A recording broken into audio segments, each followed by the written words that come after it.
Welcome to the Near Memo, a weekly conversation about search, social, and commerce. What happened, why it matters, and the implications for local. All right, welcome everybody to episode 29 of the Near Memo do-over edition, because we had some technical trouble last time, and so we're doing this again.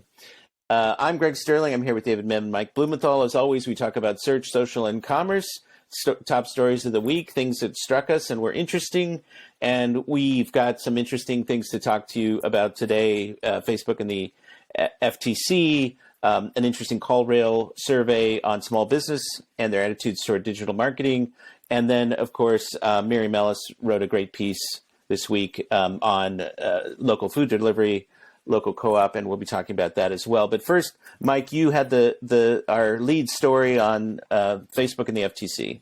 So Thursday afternoon, they released a press release and they announced that they had amended their complaint that details how the monopolist Facebook survived existential threats by illegally acquiring innovative competitors. The headline is, FTC alleges Facebook resorted to illegal buy or bury scheme to crush competition after string of failed attempts to innovate. It was a very in-your-face, assertive statement of Facebook's failings. This is in light of the court previously finding that they had not proven that Facebook was in fact a monopoly, and they obviously are going to go back and try to prove that. And they're contending both consumer and other business harm with this behavior of buy or bury, where Facebook, in their lack of innovation in 2010s, was forced to buy WhatsApp and Instagram in order to maintain their sort of dominating lead in the social space.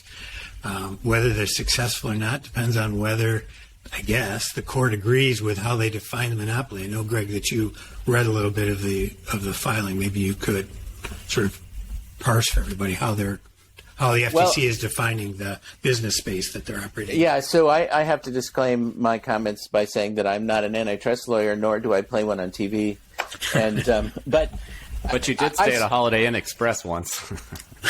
I did. I don't know. I'm not getting that joke. What is the context That's an ad of that? campaign from Holiday Inn Express. Anyway, that's fine. Bad. Right. Go ahead. Well, I hadn't seen the campaign, but I was specifically looking at the complaint to see how they were handling YouTube. That was the sort of my specific purpose, because YouTube, as we wrote this Friday, there was a report that sort of talked about time spent with social media, and it shows there's 7 or 8 networks, and they get a lot of consumer time, and it makes it look like the space is pretty competitive from a certain point of view. YouTube, I think is a kind of an X factor, X variable here, because you can define them as a social network, or you can define them as a video site. And the FTC in the complaint tries to define them as a video site more akin to Netflix than to Facebook.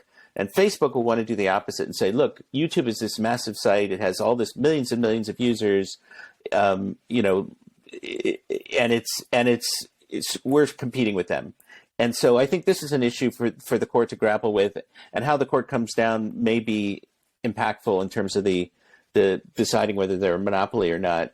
And as David, you've pointed out that, we've got Pinterest, we've got TikTok, we've got Instagram is owned by Facebook, TikTok, Pinterest, Snapchat, LinkedIn, Twitter. I mean, I think all of these have substantial installed user bases themselves, and I would argue that TikTok has evolved social media in a way that everyone else is now sort of playing catch up to with knockoff feature sets, but that there does still seem to be room for innovation in social media in a way that I don't think that exists in search with respect to Google. There are plenty of other search engines that are, almost as good as Google, but they're not growing user bases at nearly the same rates that these sort of newer social entrants are. So I think it's a little harder case for the FTC to make that Facebook is a monopoly in social media, even if you don't include YouTube in the mix.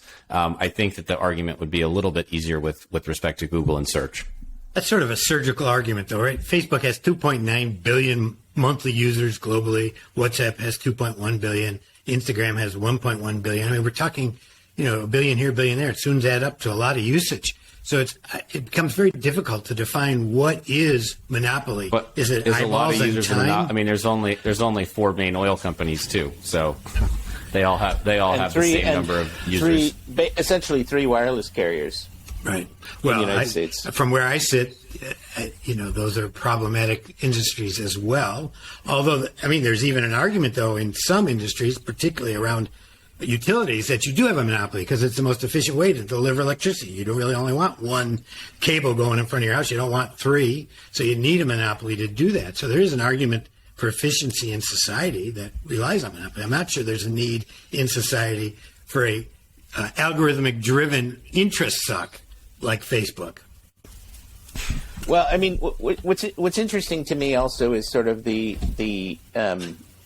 politics. I mean, one of the points that you made earlier, Mike, in a previous conversation was that the amended complaint comes down along party lines, 3-2, with the Democratic FTC commissioners voting to go forward and the Republicans saying no.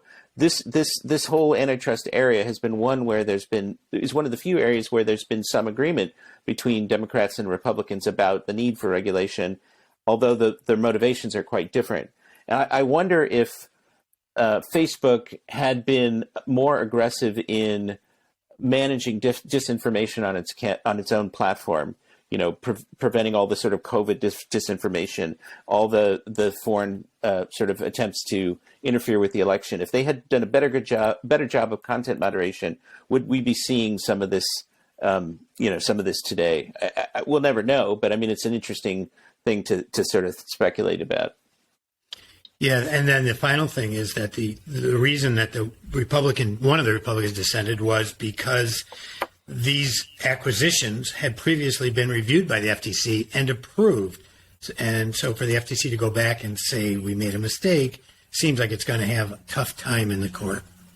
I would agree with that, although it is true that courts themselves revisit previous decisions and decide that the law was wrongly decided in the past.